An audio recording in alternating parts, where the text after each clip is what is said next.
Thank you so much for returning for day 3 of the Taste of Country Music Festival. My name is Billy Dukes with Taste of Country, and before we talk to Neal McCoy about some of your music and the show you're going to put on, I think we do need to mention and maybe take a moment to recognize the lives lost and the families affected, and really a whole city affected in Orlando. So maybe if you could join me for a moment of silence, thoughts and prayers for those in Orlando today.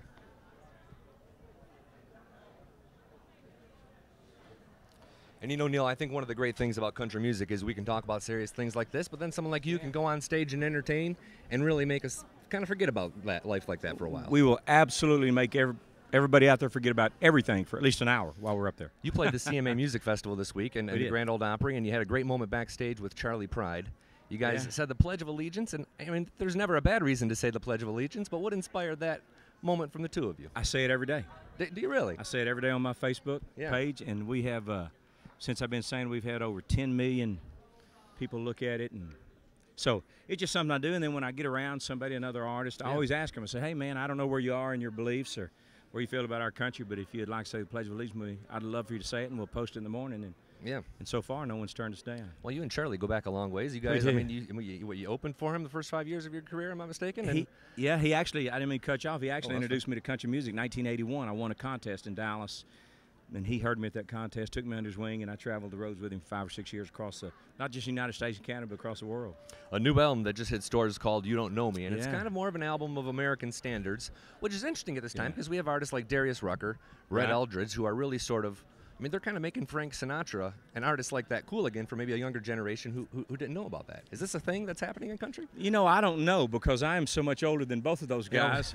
But I've listened to that all my life. I'm a big standards guy, a great American songbook guy. So I finally had the opportunity, thanks to a nice man out of Houston, Texas, gave me the opportunity to go record this thing.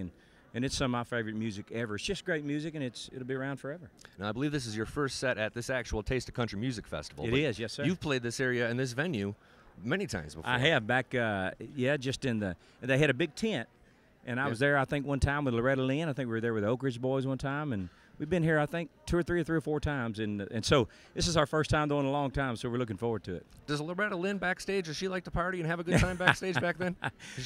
Can you and the Oak Ridge Boys keep up with her? No, I don't know if she partied a lot, but she's a lot of fun. She's a great lady with a great personality and still has a lot of oomph in her. Who do you see out there right now that is putting on sort of a high energetic show a la Neal McCoy? Is there a newcomer? No, not like a la Neal McCoy. There's none of them, but some of them are doing pretty good. Yeah. You know, I love Chris Jansen. Yeah. Man, we worked with him at a festival probably 2 months ago, and he's got a lot of energy, and he just sings great, and he plays great, and he's a heck of a nice person. I like to describe Chris Jansen. It's like if you put a set of jumper cables on wet spaghetti. He's kind of his movements. There's not much rhythm to him. I mean, you can dance, but I I'm like told. him. Well, for an old guy. For an old guy. Yeah. It's Neal McCoy. The new album is called You Don't Know Me, and he's getting ready to take the stage at the 2016 Taste of Country Music Festival. Oh, sorry. Thank you so much, Neal. All right, you're welcome. Appreciate it. All right.